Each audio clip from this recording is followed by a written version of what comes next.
Hey everybody, Austin here again with another Let's Play video. Today it's going to be Double Dragon 2 for the NES. I've done a Let's Play actually on Double Dragon 3, and I think I've done one on Part 1, but surprisingly I have not done one on Part 2, which in my opinion is probably the best of the three NES Double Dragon games. It's just a classic in terms of, you know, console beat-em-ups from the era. So we're going to actually use a little trick because Double Dragon 2 is actually, it can be tough. Like, I'm not going to say it's really a hard game, but you have a very limited amount of lives, and there are certain parts of the game where you can just get insta-killed very quickly. And so your 3 lives you might have might just get tossed out the window in the matter of seconds. So what I'm going to do here is actually use this trick we used to use back in the day as kids. You can actually start a 2-player game, and let me kill these guys first. There's gonna be about 4 enemies here. So, if you put it on 2-player B, you can do player damage. So you can actually attack each other. Now you're probably saying to yourself, well, what's the big deal? You're just kind of wasting time here. You're not really doing a whole lot. Well, what's really interesting about this feature is that if you kill your teammate, you gain an extra life. So player 2 loses a life, but player 1 gains one. So we're gonna use this as a crutch. We might not actually need it, because last night I actually did beat this game in one sitting with the stock 3 lives. But again, because of some aspects of the game later on in the game, it could be extremely difficult to complete the game, because you might end up just losing all your lives almost instantly. Much like the first Double Dragon, and even more so than the first Double Dragon, Double Dragon 2 on the NES adds in lots of platforming elements later on in the game. And just like the first Double Dragon, you have to press both buttons together, both A and B, to jump, and that's cumbersome for one. But the platform detection isn't that great either. You'll find yourself sort of accidentally slipping like off platforms, even though it doesn't look like you should. Or you'll try to jump to a platform, and it looks like you touched it, and you should land on it, but you don't, and you fall to your death instantly. So that basically put us up to 7 lives, and we are good to go. We're going to go ahead and just play the game out normally now. As you've seen, I like to do this, the hurricane kick, or the whirlwind kick. I don't know exactly what it's called. But if you want to kill enemies really quickly early on in the game, just kick them once, and then do your whirlwind kick. We'll just call it the whirlwind kick for the... Or, no, we'll call it the hurricane kick, because I have no idea what it's actually called, and hurricane is just easier to say, so... So we're going to be doing this move a lot throughout the course of the game. And if you play this game, I do recommend playing like this, because, I mean, if you're having a hard time with the game anyway, I would recommend playing like this. Punching is very effective in this game as well, much more so than the first Double Dragon. Kicking is great, but it doesn't do a ton of damage, so I like to use kicking to stun the enemies, and then from there, I'll do the hurricane kick or something like that. And as you can see, you can... Oops, I picked up the... that little mace there, ball and chain, by accident. I didn't mean to.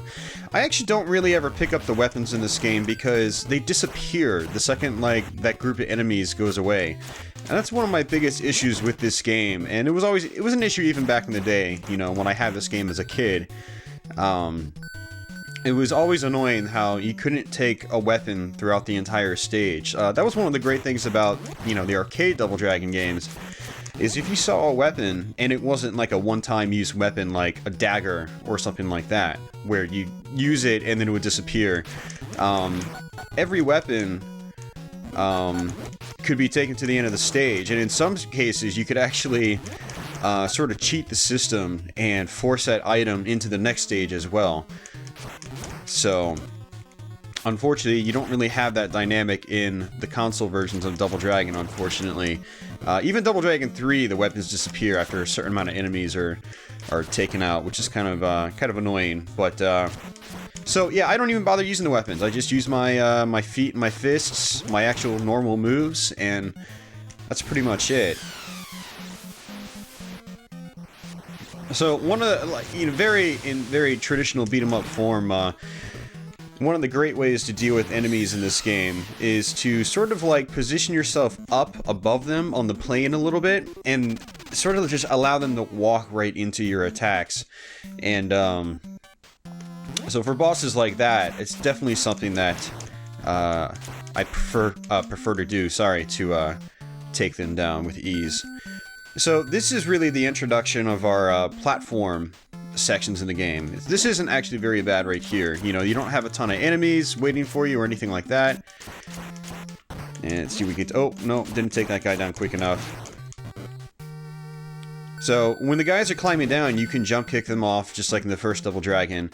But of course, I like to use the hurricane kick if I can, because it seems to do the most damage. And oops. I forgot how to get through that without taking damage. It's been a while. When I was a kid, I knew how to do it, but not anymore.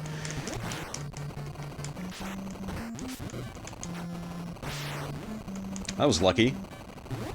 So there are some explosives in this game. There's actually multiple different types. There's the little grenades the chicks throw, but there's also not really dynamite sticks, but these like little flame sticks that you throw. And if you actually hit an enemy with them, it just kind of like knocks them in the head, and it's just kind of funny looking. And it actually explodes, not explodes, but it catches on fire shortly after it's been on the ground.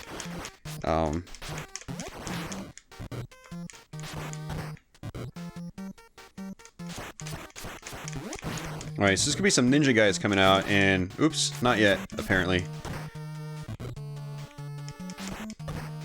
And right now, yep, there's one. So they always come out of both sides of the screen, so one thing you can do is just jump up in the air immediately and get a free hit with the hurricane kick. It looks like I've already killed one.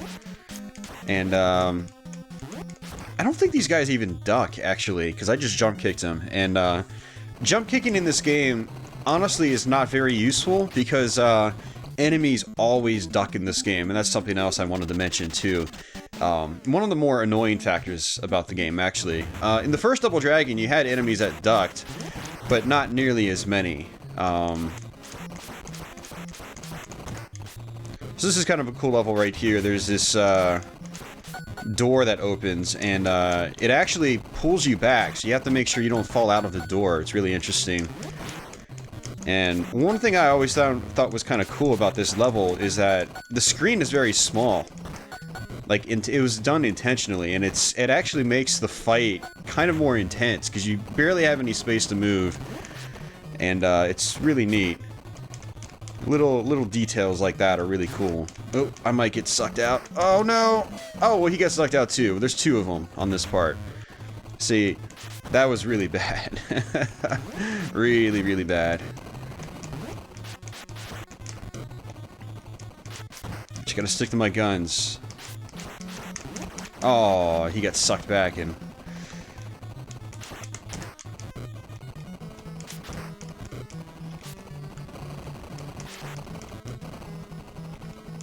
Oh, come on, run into my foot. He's not... Oh, jeez. The Abobos in this game are like... They are a pain. There we go. Just kick him all the way. I wanted to use my hurricane kick, but... Really, what you want to do is knock him down, like, right as the door opens, and he just gets sucked right out, but... Yeah, that was really bad play right there. I should have been able to play a lot better, but... You know, like I was saying, I like how the, you know, now it's full screen. You know, you're in this big open area now. But the small screen size and limited movement space there on that last level sort of emphasizes the fact you're in this helicopter that's in the air, and it's pretty cool. You didn't see that a whole lot in video games back then. I thought that was kind of neat. Good attention to detail. Thought more enemies were supposed to come out there, but apparently not. Usually, I thought they come out from the left. I don't know, maybe not. So now we're back on a strict 2D plane, and Double Dragon 2 on the NES constantly, you know, revolves from X, Y, and Z axis movement to just straight left and right movement, no up or down. So, now this guy right here, this is really tough. Preferably you want to just punch him, if you can actually do it. Oh wow, I'm getting... And this is what happens. He can just corner you. But if you get him into a punching rhythm, then that's basically how you can take him out. Come on.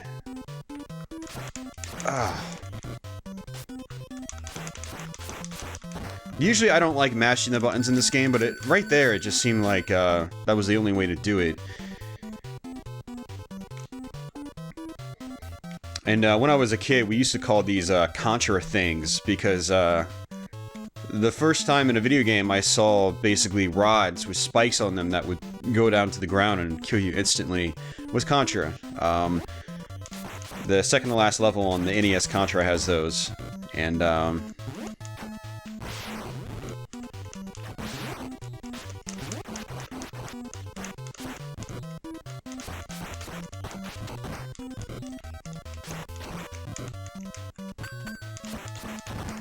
so it's actually a good thing we did the life trick, because I've already lost one life and I'm about to lose a second one.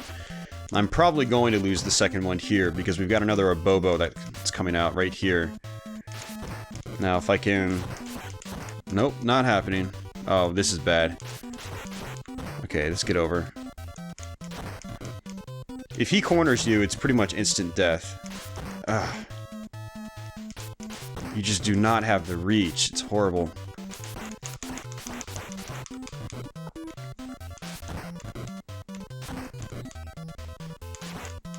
Last night when I played this, I just wrecked this dude, but, you know, it's the thing about this game is sometimes you can just destroy these guys, other times they destroy you. Abobos are kind of, they're not really a big deal in the first Double Dragon. I mean, they seem like a big deal, but once you get used to the game, you just completely wreck them. And on this part, you have to jump over and hold up to activate that door. It could be a little confusing if you never played the game before. But man, Abobos in this game are a major pain. The Arnold Schwarzenegger looking dudes, I don't remember their actual names, but they're actually not as bad. Usually when you fight those guys, you're not on a strict 2D plane. You know, you can move up and down like right here. And so you can sort of like, you know, bait them into your attacks. Right here you can just jump straight down. And you want to make sure you go down this ladder here. If you don't, you're probably going to fall off into the water and die instantly. Yeah, that's right. Just like the first Double Dragon, you cannot swim in this game. So water is pretty much instant death here, so you got to watch out for that. And there's going to be a platforming section right up here. I suggest taking the bottom way. It just seems a little bit safer, at least for me. So you want to jump on these and get your jumping just right. This one right here, you want to come back a little bit, then jump. If you jump from the far edge, you're just going to miss it completely and hit the water and die.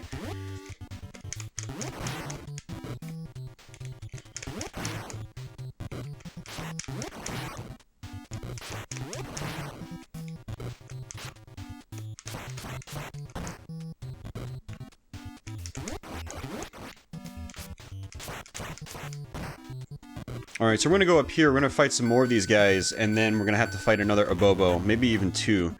These are the sticks I was talking about, where when you hit the enemies with them, they just kind of like knocks them in the face. It's just kind of a funny little animation, I think. It's like clunk. Sometimes you can bait the enemies into them, which is kind of neat. You can do some fun little things, like kick them, and then have the stick just explode, like, while they're stunned. Or he can just walk into his own attack like that. And I don't think, yeah, you can't come down here, unfortunately. These Abobos, they just stop.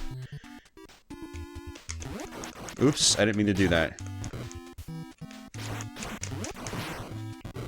Ideally, what you want to do is try to do a hurricane kick right as the Abobos come out. Oh, and I missed it. I was too far away. But you really want to stay away from the edge, because he'll throw you off to that left side, and you'll die instantly. So that was actually really favorable. I didn't really take much of a hit there, so that was really nice. So that kind of makes up for the earlier Bobo fights where I just got wrecked. So here we finally got these guys. These are, I believe, I forgot what enemies they were called in the first game, but I think they're just the shirtless dudes in the first Double Dragon on NES. I think it's the same guys, except now they jump and do all sorts of stuff.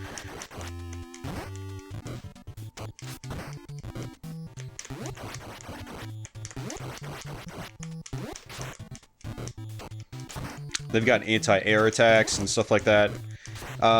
For guys like this, you really just want to keep punching. Usually the punches, they do the job. See? You might take a hit or two, but for the most part, it's not too bad. Alright, so this part's kind of interesting. You gotta get past this air or water or whatever that's coming out. You gotta jump up to the top. And then once you jump up to the top right here... Oops! I have to do it again. Huh. Okay. I figured the game was smart enough to just automatically go to it.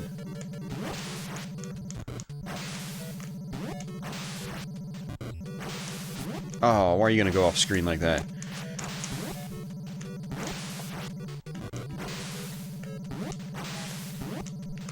There we go. Okay, let's just wait. I jumped off way too early. Let's wait for the enemies. Okay, there we go. Whew. That was weird, man. I've never seen that happen before. So what I like to do is actually stay down here and just do the hurricane kick from the bottom. In safety. When you do a jump from below, the enemies don't know to duck.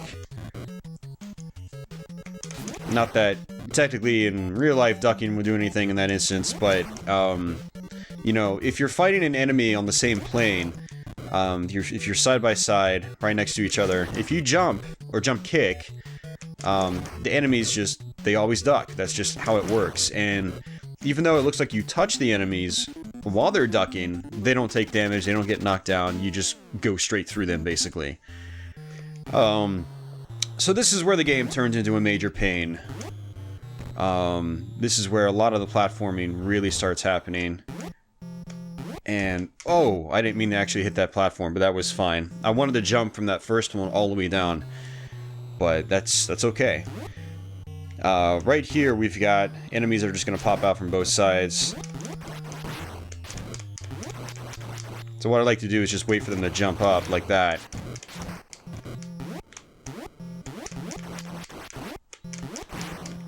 It's not really working that well, but...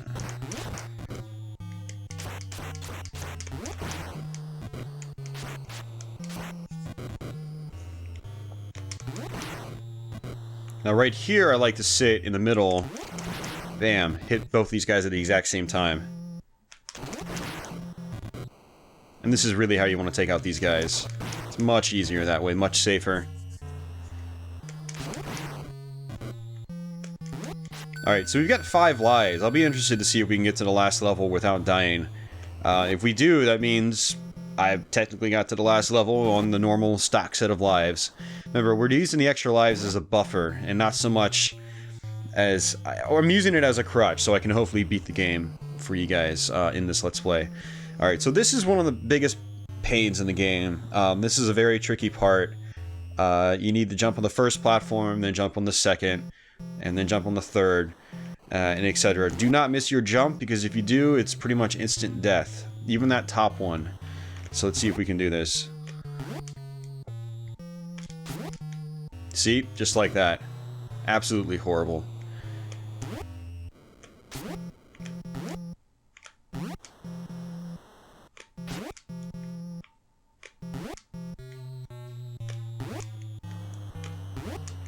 Now, if you miss that last one, you'll come flying down at an angle on that tiny little spike pit right below me. You'll actually fall right through that at an angle, and you'll die instantly. So, it's extremely, extremely dangerous. So, you know, we're back down to 4 lives, which was my stock set of lives, I think. So, we basically would have gotten a game over right there. So, that was pretty bad. So, but we've only got a couple more stages to go. But hey, look, even more nasty platforming. So, they say the developers were probably like, yeah, you know, let's, you know, that really tricky platforming, let's go ahead and just, you know, add more, but how about conveyor belts at the same time and just completely open spike pits? So, I'm really not sure why the developers chose so many platforming options in this game. Maybe it's just because platformers were all the rage back then. Back when this game was out, that's when, the platforming phenomenon really was happening. It was with the NES. Games like Super Mario Brothers and Mega Man and Castlevania and stuff like that. And Double Dragon 2 clearly borrowed some elements from a lot of those games. For better or for worse. In cases like this, probably for the worse, because this can be really infuriating stuff, actually. But if you can get past it, it can still be fun. Now, this is another one that's just, again, a major pain. And usually I get hit by this one, that's fine. They don't really do a whole lot of damage, but as long as you get knocked down to safety, that's really all that matters. That's not safety. Alright, so let's wait for this last spike to go up. There we go. Oh, I always have such a hard time with this one. Funny enough, last night I got through this on my first try.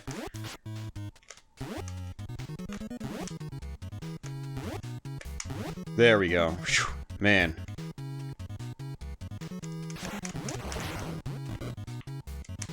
Just like that. Sort of like... Of course, on this part, you don't really want to do that. You want to kill these guys as quickly as possible. Because of this whole disappearing platform nonsense that they've got going on. Maybe that's gonna kill him. Yep. Alright, we're good. Alright, so last little section. We gotta take out a bunch of enemies, and then we're gonna fight another Arnold Schwarzenegger-looking dude. If anybody knows the actual names of some of these enemies and some of these bosses, like, again, the Arnold-looking guys, post a comment below and let me know. I don't have a manual with this one, and so, yeah. I can't just get the names right now. Alright. So we're actually really close to the end of the game. I think the next level might even be the final stage in the game. I'm trying to remember. I was there just last night, but... Double Dragon 2 was a game I had as a kid. It was a game I actually got for a birthday, and so, you know, needless to say, back then, I played the heck out of this game, and, you know, used to know it inside and out. But, strangely enough, Double Dragon 2 isn't one of those games that, I kept playing over the years. Like, I played it a lot for, you know, for the first several years I had it. But it wasn't like Ninja Gaiden or Castlevania where I always went back to it. Funny enough, the one I always go back to is the first Double Dragon. Not the second one, even though the second game is probably... In many ways, it's a, you know, a much better game. It's bigger characters, you know, the moves are a little more useful. But the point is, like, I'm not as familiar with this game, so it's not like Ninja Gaiden or the first Double Dragon where I can tell you, oh, we're definitely at the second to last stage or something like that. So right now I can't tell you with certainty. I think the next level is the final level. And I guess that was the whole point of that whole spiel. So...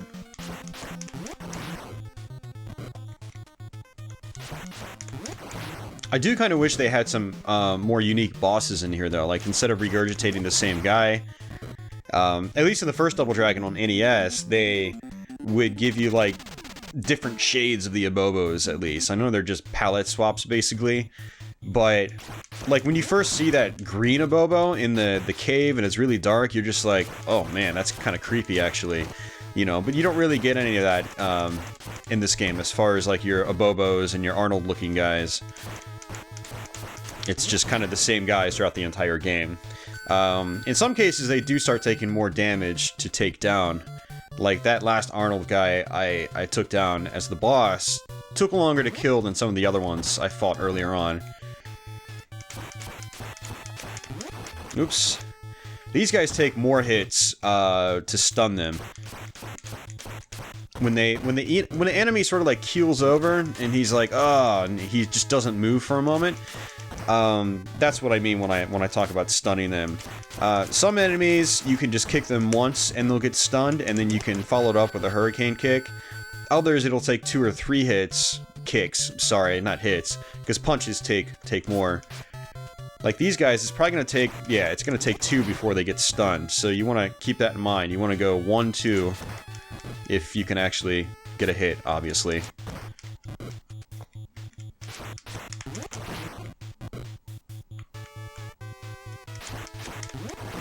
Is that it? Okay, we're gonna get some Abobos now. Hopefully just one.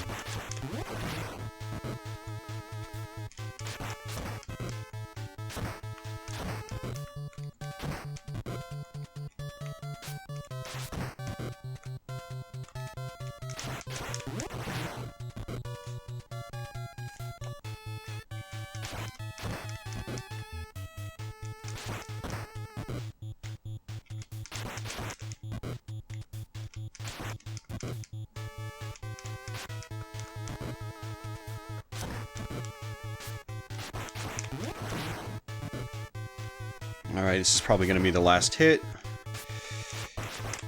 Bam, and okay, good. Alright, so another sort of enemy rush.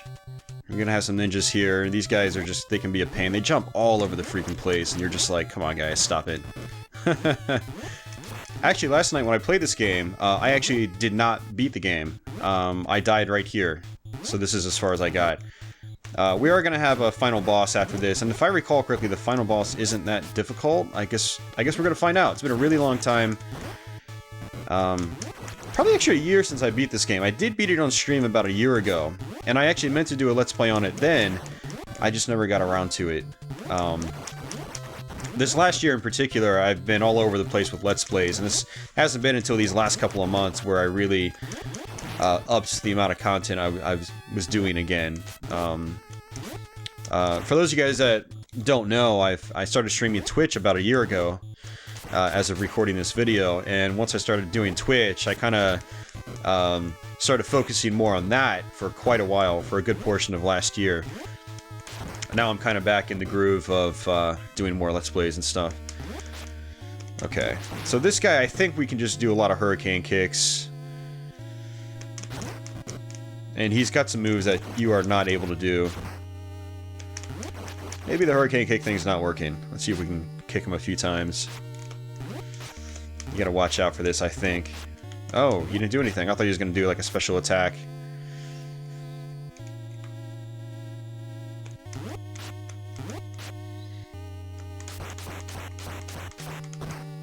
If you can get him into like a punch rhythm like that, just take it. It's, you know, good damage.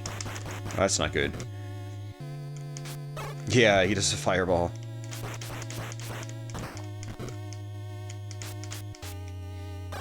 It's really interesting, actually, because I think this came out before Street Fighter 2.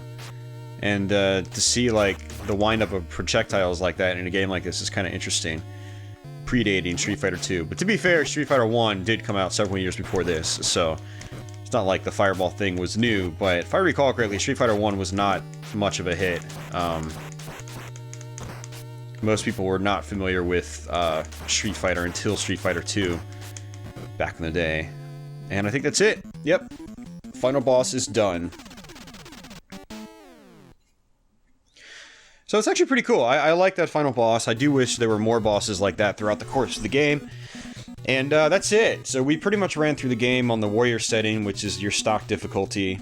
I don't recall if Supreme Master is really that much harder. I don't know. I'm going to have to play that sometime. Maybe I'll revisit this game when I start my Let's Play series for hard mode.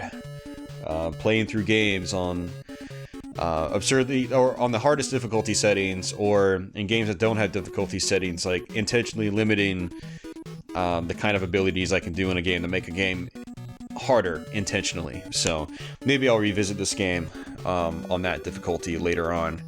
So yeah, that's Double Dragon 2, guys. I hope you guys enjoyed this Let's Play. Again, I've also got a Let's Play at Double Dragon 3, which I did not beat, actually. I got to the final boss on that, and I failed. And I think I've got a Let's Play on Double Dragon 1. If not, I do have a straight long play of that game. So I'm going to have to check. If I don't have a Let's Play, live Let's Play, I'm going to go ahead and do that. So yeah, if you're new to my channel, feel free to subscribe. I've got lots of videos like this on this channel. So major backlog for you to check out if you're interested. And I'll be back with some more Let's Plays sometime soon. To everybody else that's already subscribed, thanks as always for your support. I really appreciate it, and I hope you enjoy these videos. So I'll catch you guys soon, and until then, take it easy.